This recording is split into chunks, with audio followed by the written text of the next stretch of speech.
Hello again, everyone. Edwin Learnard back once again.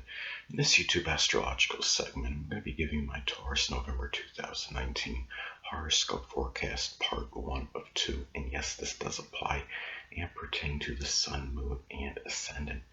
Anyway, people, first thing up is as far as November goes, the Sun will be in Scorpio from the 1st until the 22nd.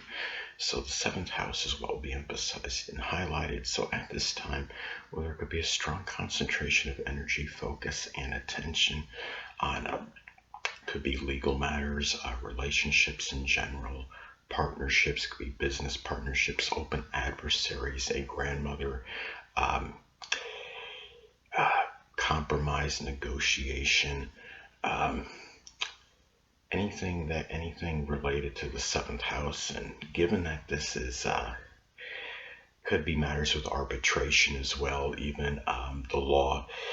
And given this is Scorpio energy, this may be done with a lot of passion, a lot of emotional intensity, a lot of resourcefulness, a lot of willful energy, and also really could be going beyond subterfuge and superficiality. Now, given that the Sun in astrology can be connected with the dominant male figure in our lives, this could be a Scorpio Sun, Moon, or Ascendant person, or one that embodies those characteristics, which may be playing a very strong role in legal matters, or even competition, or may even be an open adversary in some cases. This could be this could also indicate that this could be shining the light, so to speak, on a Scorpio open adversary. It could be something, could be a person that is a Scorpio Sun, Moon, or Ascendant, or simply one that embodies Scorpio traits. The next thing up, well, as far as November goes, the Sun will be in Sagittarius from the 22nd until the 30th. So the 8th house is what will be emphasized and highlighted. So at this time,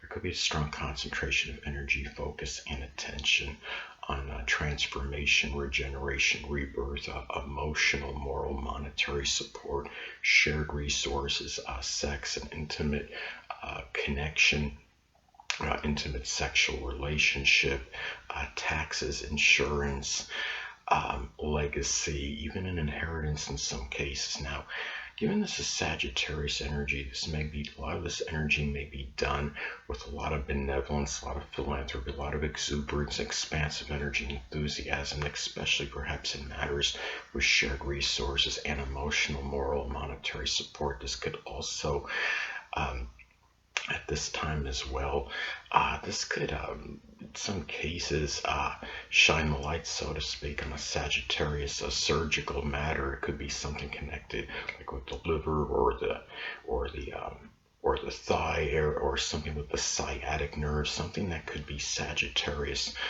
related. And keep in mind too that the Sun rules either the left or the right eye in astrology, depending on gender. So this could be in some cases an issue with an eye that might require some kind of surgery. It could be very expanded, yes, very large situation, big situation with an eye, because Sagittarius, we know, doesn't do things in small doses. And it could be also where you could be focusing on leaving some kind of Sagittarius legacy, which is being, of course, being that incorrigible optimist, being very expansive, jovial, jocular, optimistic, and good-natured.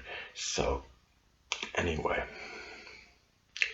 well, the next thing up, there will be a full moon in Taurus on November 12th. So the first house is what will be emphasized and highlighted. Now, especially if this is actually in the first house in one's natal chart, this could be about like exposure, an unveiling of some Taurus-related issue. It could be something with the vocal cords, or something with the throat or the neck area. I mean, such as like a herniated disc in the neck, or anything that could be Taurus related. Could also be a time too where you might when you're talking about a full moon in a first house in astrology, it's a little bit paradoxical, because the full moon is about endings and completions. First house is about new beginnings. Now, this could be the end of a situation with an overly stubborn, obstinate It could be a grandmother, person you knew from your early childhood, someone very immutable, and it could be where it could set you up to free you to start new beginnings. Sometimes endings can signify new beginnings. It could also be a time too where you might be becoming tired, exasperated, full, and an overly stubborn, willful, obstinate, overly immutable, stolid, or even maybe you see as boring. It could be or greedy, even avaricious person from your early childhood, or somebody, it could be a grandmother even, or someone you might have known, or someone that has been instrumental in new beginnings to you, or figured prominently in your outlook on life. So, I mean, those are some ways that this could manifest and pan out at this time. And this could also be the end of something, Taurus related, that sets you up for perhaps a new beginning at this time, or maybe this is the ending of something that you did for your physical body, which required a lot of latent energy, a lot of powers of endurance, a lot of persistence and tenacity. And anyway, next thing up, there will be a new moon in Sagittarius on November 26th. So the 8th house is what will be emphasized and highlighted. Now, in some cases, this could be about if you're unattached at this time, Taurus, it could be a new Sagittarius intimate relationship might begin. It might maybe a Sagittarius sun, moon, or ascendant person, or simply one that embodies Sagittarius characteristics. This could be a new period, which could be very fortuitous, being in lucky Sagittarius for a shared resources situation, or a period where you start to give you begin to give moral or emotional, monetary support to somebody with a lot of Sagittarius, like expansive energy, a lot of enthusiasm and exuberance, and doing it in a very good-natured manner, and expressing with a lot of benevolence and goodwill. Now, it can also be in some cases where you might even start to make a transformation, or it could be something athletic, sport connected with something athletic or sports related. Could just be working out vigorously or getting involved in some sports or the outdoors, perhaps in order to do so. So anyway, and also too, I mean, it might be the beginning period where you might decide to leave, like starting to leave that Sagittarius type legacy, such as being again that incorrigible optimist, somebody very enthusiastic, upbeat, optimistic, expansive, jovial, jocular, somebody that can somebody that's very benevolent and philanthropic. So anyway, well, the next thing up is Mercury will be in Scorpio this month, so the 7th house is what will be emphasized and highlighted. It will be retrograde from like the 1st till the 21st.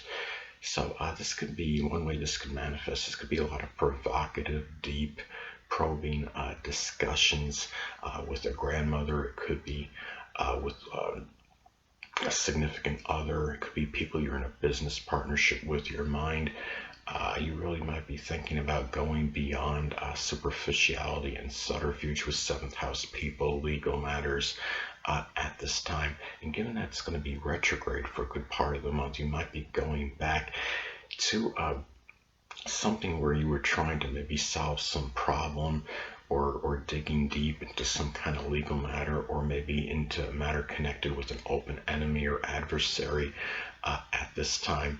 And also you might be thinking about Scorpio type competitions. It could be extreme sports, or anything that you feel could be Scorpio related at this time. And this could be a good time too, where for like maybe collaborating with somebody else on a Scorpio type writing, such as something with astrology, supernatural, the occult, something connected with transformation, something associated with death, or any kind of deep provocative writings at this time.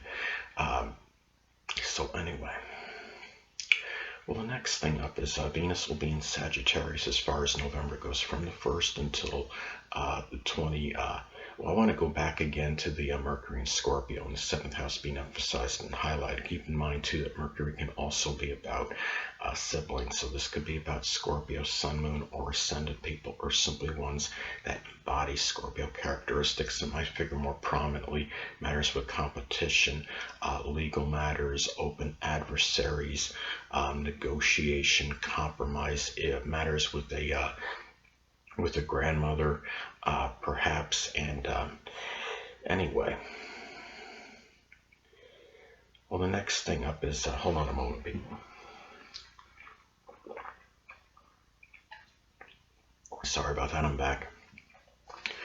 Well, next thing up is Venus will be in Sagittarius as far as November goes, from the 1st until the 25th. So the 8th house is what will be emphasized and highlighted at this time.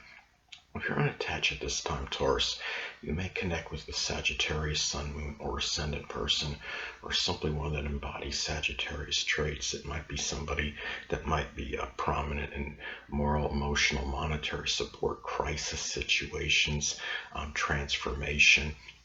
It could be dealings with taxes or insurance matters or inheritance, and whether they're actually beneficial or to your detriment, a lot of it can be predicated and dependent on aspects as makes the points in your chart. If it makes an adverse aspect to your natal Saturn, they might be causing more of a loss for you and some sorrow and dejection in connection with some 8th house matters. But if it's say it makes a sextile trine to your natal Jupiter, they might be very auspicious actually and very beneficial, especially matters with moral, emotional, monetary support and help in crisis situations or even tax related issues if needed.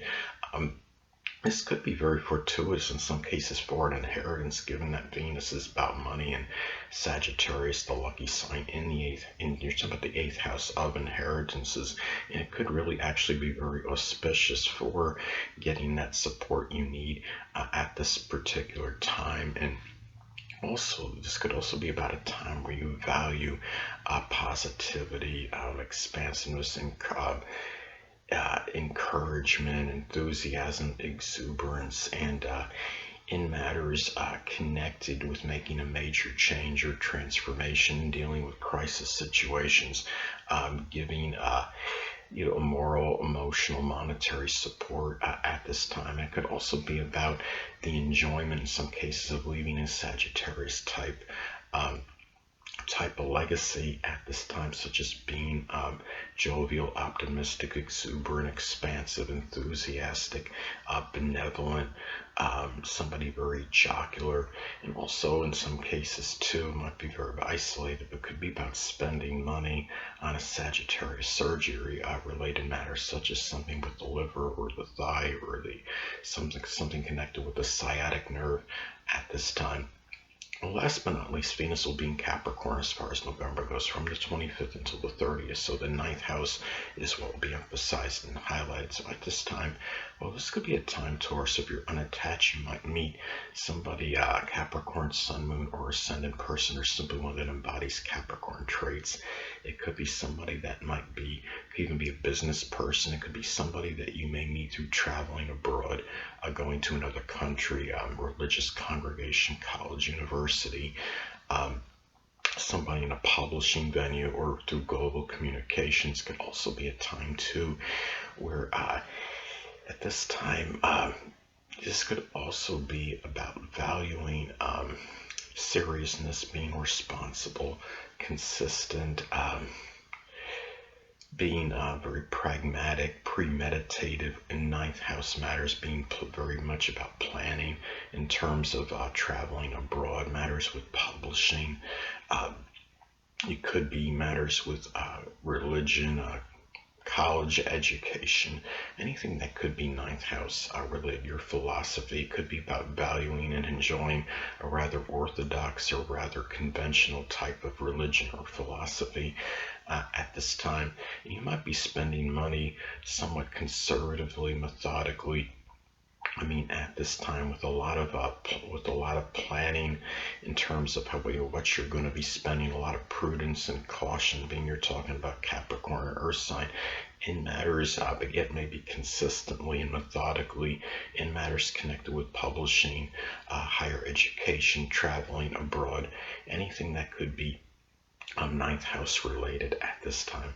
Well, anyway, people, that'll conclude this YouTube astrological segment for my Taurus November 2019 horoscope forecast, part 1 of 2. Stay tuned next time. I'll be giving you my Taurus November 2019 horoscope, part 2 of 2. Until next time, people, Edwin Learnard saying stay well.